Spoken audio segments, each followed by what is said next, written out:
Many years ago, in the busy market of Ikotun, there lived a woman named Iyabasira. Iyabasira was a food vendor and sold food at the market. Everyone came from far and near to buy from her.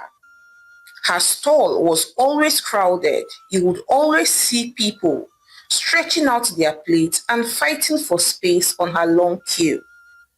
Even the rich men in their agbada would park their car by the side of the road and come out with their plates to struggle for a plate of food. Iya Basira's restaurant was extremely successful. Some mothers had even sent their daughters to learn under her so that they would also open successful restaurants like her.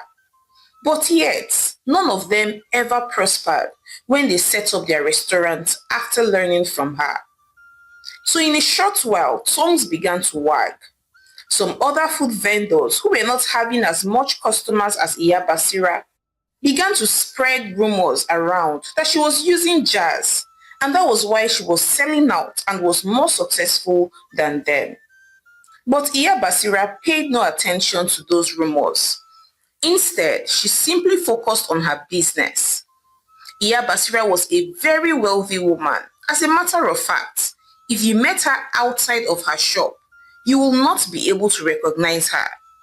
Because at her shop, she was always sweaty and dirty while cooking. Her shop was not even so fine or polished. Instead, it was more or less like a shanty house, even though she could buy and build a restaurant to an international standard. But outside of her business, Iya Basira lived in one of the choicest places on the island in Lagos. Her home was very big, beautiful, and magnificent, and she even had maids at her beck and call. When she went for parties or owambe, she was usually dressed in expensive clothes and wore gold, from her necklaces to wristwatches, earrings, and even bangles. Iya Basira had several luxurious cars. She was big and rich. Iya Basira had only two children, a boy and a girl. And because of the kind of money that she had, she sent her children to the UK for their high school. Iya Basira was rich, and one would have thought that she would no longer be selling food in that her dirty shanty shop in the market, and maybe even open a more befitting restaurant. But Iya Basira never stopped. As a matter of fact, she was very diligent. She would show up every day at her shop as early as 5 a.m. And she and her head chef, Babatunde, would begin cooking immediately.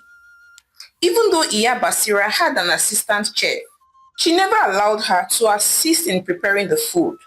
It was only her and Babatunde that cooked the food that they sold in the market. Fame of Iya Basira's restaurant had spread far and near. People had even started inviting her to cater to their events, be it weddings, birthdays, and even burial ceremonies. Iya Basira would usually only accept the contract if the person who had contracted her agreed that she would cook the food from her shop at the market and now take the food to the venue to share. Iya Basira was literally always overbooked. But Iya Basira behaved very strangely. Whenever it was the 21st day of the month, she would close up her shop and travel. And even though she had capable hands that could cook and run the business in her absence, Iya Basira would completely shut down the shop from the 21st of the month up until the 25th of that month. And she did this every single month. What she did during those days, nobody knew, but she was very consistent at it. And things continued like this for the next few years. So a few years later, Iya Basira's daughter, Yetunde, had graduated from college. She had done her university education in the UK, and she read law and came back to Nigeria for her law school. Yetunde finished law school with a first class and was super excited. Her mother, Iya Basira, was also very happy for her. However, a few weeks after her law school exams, Yetunde wanted to relocate back to the UK so she could get a job and start practicing. But one morning, her mother, Iya Basira, woke her up and said, Yetunde, Yeti Mama, Omo Mommy, Omo Mi, my daughter, Omo Dada, good child. You will not be going back to the UK. Oh. You will need to join me in the family business. Iya Basira said to her daughter very sternly, hey, which family business? You mean selling food in that dirty market at Ikotun? Are you kidding me? Like, is this a joke, mom? You expect me, Yetunde, a dual first-class lawyer that already has job offers in the UK and even in Lagos, to leave it and come and join you in selling food in that your dirty little shop? This must be the joke of the century. Speaking of which, mom, I wonder why you still sell there. You literally have enough money to open a restaurant of international standard. Yet, you choose to remain in that dirty local place. Yetunde said, looking very disgusted. Yetunde, please for once listen to your mother. This matter is not up for debate though. If you do not join the family business, the repercussion will be great. There is so much at stake. This is a family business that should be handed down from one generation to the other. At least one of the girls in this family must join the business once they clock 26 years old. If not, something terrible would happen. Oh. You're my only girl child and you have clocked 26 years old. So it is time for you to join the family business. So you cannot and will not go back to the UK. Iya Basira said, looking scared. Wait, oh, wait, mommy. Are you serious right now? Wait, sorry. I'm sorry for laughing. But I can't control myself right now. Mommy, as in you want me, Yetunde, to come and cook and sell food at your local restaurant. Me. You must be joking. That will never happen.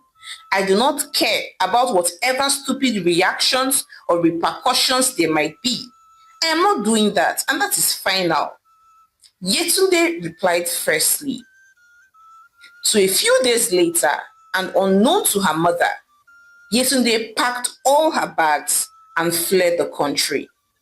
Yetunde returned to the UK. When Iya Basira found out that her daughter had fled the country, she fell down on the floor and broke down in tears, screaming and wailing, "This girl wants to kill me, oh! Yetunde will kill me, oh!" Iya Basira screamed out crying. She tried calling her daughter severally, but she wouldn't pick up her call. Meanwhile, Yetunde had settled down in the UK and had even started working at a law firm. Life was going on just beautifully for her. But one day, Yetunde was at work when she suddenly slumped. Yetunde was then rushed to the nearest hospital by her colleagues.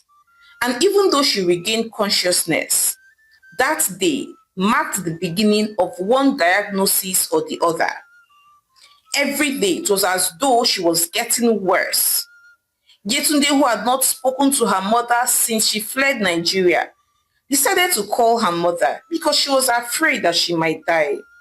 "Mommy, I am sick.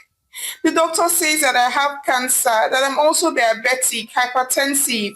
I might even have a stroke soon. Mommy, please, I do not want to die," Yetunde said, weeping bitterly. "Ah, oh mommy, Yetunde, this is what I was trying to warn you about. You cannot just turn your back on the family business and walk away scot-free. You know what you're going to do for me? Just come back to Nigeria first. I promise you that everything will be okay as soon as you return back home and join the family business." Iya Basira replied anxiously. So Yetunde, against all medical advice, boarded a flight and returned back to Nigeria. Yetunde was very weak when she got back home, but the following day, her mother took her along with her to her shop at the market as early as 5 a.m. to go and cook food. And as soon as Yetunde got to the shop, even though she did not join in the actual cooking, rather she just sat and watched her mother and her head chef Babatunde cook.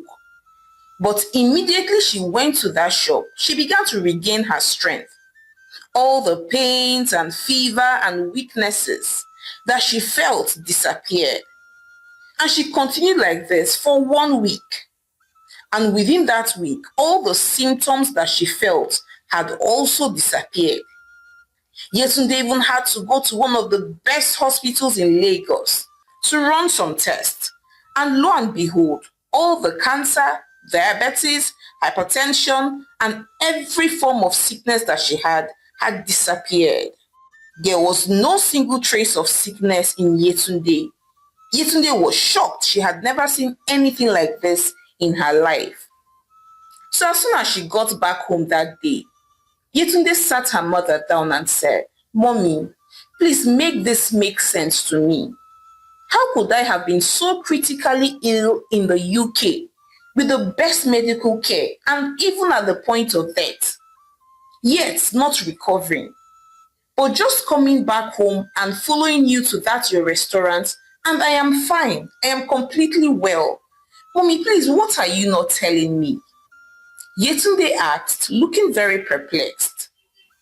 Then Iya Basira responded and said, "My dear, remember how much we suffered when your father died? At some point I got tired. I got tired of all the suffering and decided that I wanted to be rich. I was tired of being poor. So my friend took me somewhere, and that was when the prophetess told me to do something, which I did. And that was how we became very wealthy.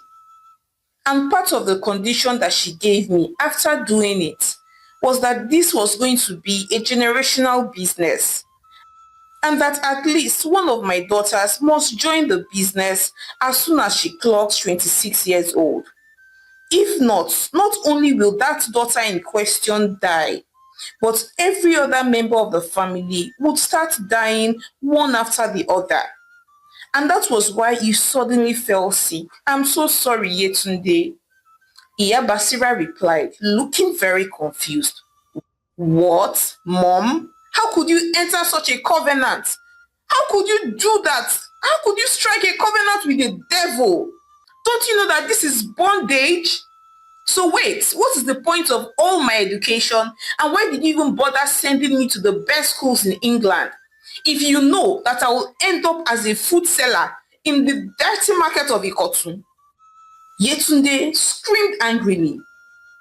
For many days, Yetunde stayed up, locked in her room, thinking about all that her mother had said. No, no, no, no. I cannot end up on the roadside selling food. What will my friends say?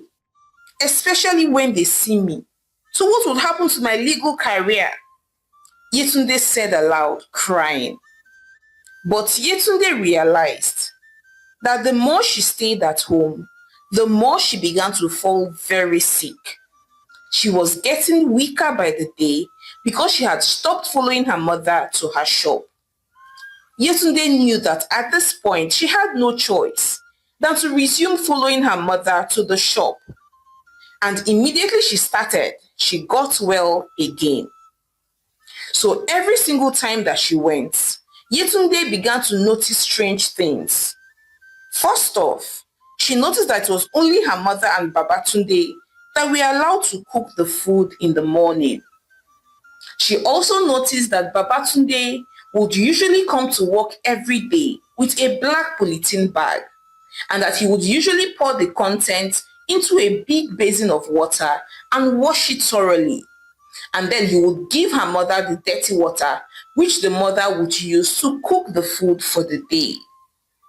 When Yetunde asked her mother what Babatunde brought to work every day, Iya Basira replied and said, "Omo mi, Since you will be taking over the running of this business, it is better that I start telling you how we function here. So what Babatunde brings here every day is human parts from the mortuary, and we wash them thoroughly and use the water to cook food and then bury the parts in the compound. And that is why we do not eat the food that we sell. Iya Basira replied her daughter, "Ah, mommy, is there no wickedness in high places? You mean you use dead body to cook? Jesus, I am finished. I am finished. Mom, please, I want no part in this. How can we have to stop this nonsense? How can we stop this nonsense? This is unfair." Yetunde asked, tears streaming down her eyes. "I'm sorry, my child, but there is nothing that we can do to stop it. I tried stopping it several years ago, but I nearly died. What is the point of having so much money, yet I have to come here and cook every day? And that is not all, oh. I still have to close up the shop from the 21st to the 25th every blessed month and travel down to Togo, where I have to behave and pretend to be a mad woman for those 4 days before coming back to Nigeria. The prophetess did not tell me all this. She didn't tell me all this part until after we had done the sacrifice. She didn't tell me that I would do all of these things." Iya Basira said, looking very sad. "Jesus, I am finished. I can't do this. I am finished. And mommy, this is what you want me to take over. This is the inheritance and the legacy that you want to pass down to me and my unborn children, and you want me to pass the same to my children. No way, I can't do this. I am not doing this." Yetunde replied, crying. So after that day, Yetunde was always lost in thought. She knew for a fact that this was not what she wanted for her life. She was a lawyer, for crying out loud. So Yetunde started looking for a solution. She started going from one prayer house to the other. Anywhere at all that she heard she could find a solution, she went there. She even went to a river priestess. She went to places that a Christian had no business going.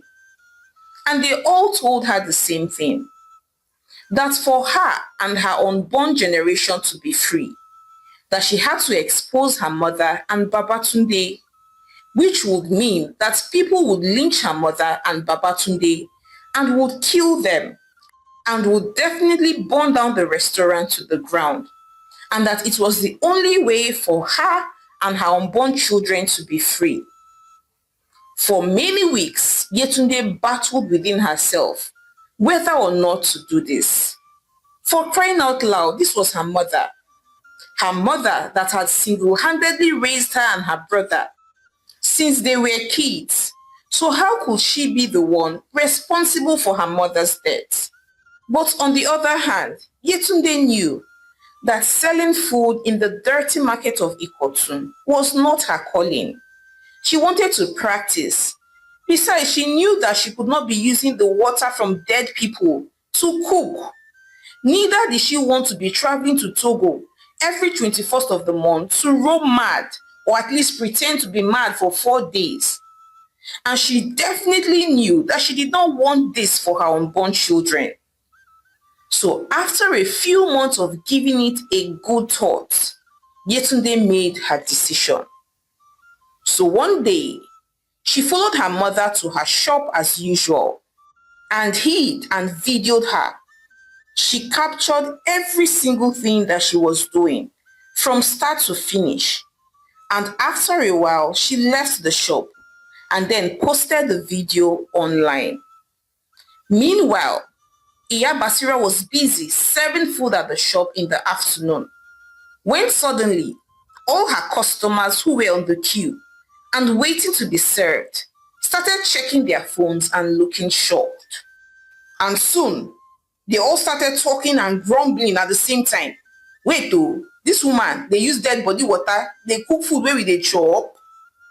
The crowd screamed in anger, and then all began to throw their plates at her angrily. And before Iya Basira could say Jack Robinson, they lynched her and Babatunde and set the both of them on fire and even set her shop on fire. Her shop burned to the ground and Iya Basira and Babatunde were burned to death. Meanwhile, Yetunde sat at home weeping because she knew exactly what was going on at her mother's shop right then. She knew that her mother was probably dead by now. And a few hours later, the news was everywhere. Iya Basira's shop was a popular restaurant, so everyone knew her. So it was no surprise that the news shook the internet for the next 2 weeks. But that was not all that happened, because all Iya Basira's properties also started getting burned to the ground. Everything she owned was getting destroyed. It was either the government was seizing them or they were getting burnt mysteriously. Yetunde was very shocked. She did not know how powerful the covenant her mother entered was. Like, they literally lost everything. They became very poor. Yetunde did not even have enough money to book a flight back to the UK. Yetunde was literally stranded in Nigeria. Even her younger brother, Jide, if not that he was already in his final year in the university when all these things happened, he would not have had money to pay for his education and would have dropped out. Yetunde was sad that she was now poor, but was happy that she was now free from the bondage of the restaurant. So Yetunde went ahead and got a job in Nigeria and started from scratch. And even though she was happy that she was free from the restaurant, she missed her mother and would sometimes weep at night, knowing that she was the one who had killed her mother indirectly. Hi besties, it's your favorite storyteller, Omalicha. Thank you so much for watching my story to the end. So I'd like to hear your thoughts on this one. If you were Yetunde, what would you have done? Like, would you have continued with the covenant of selling food, using human parts to cook, and, walking around the streets of Togo for 4 days mad? Would you have done that so that your mother would leave? Or would you have exposed your mother just as Yetunde did, even though you knew that it would cost her life? What would you have really done? Please share your thoughts with me in the comment section, and please support your homegirl, Omalicha, by subscribing to my channel, liking my videos, and sharing with your loved ones. So now, till I come your way again with more interesting stories, bye!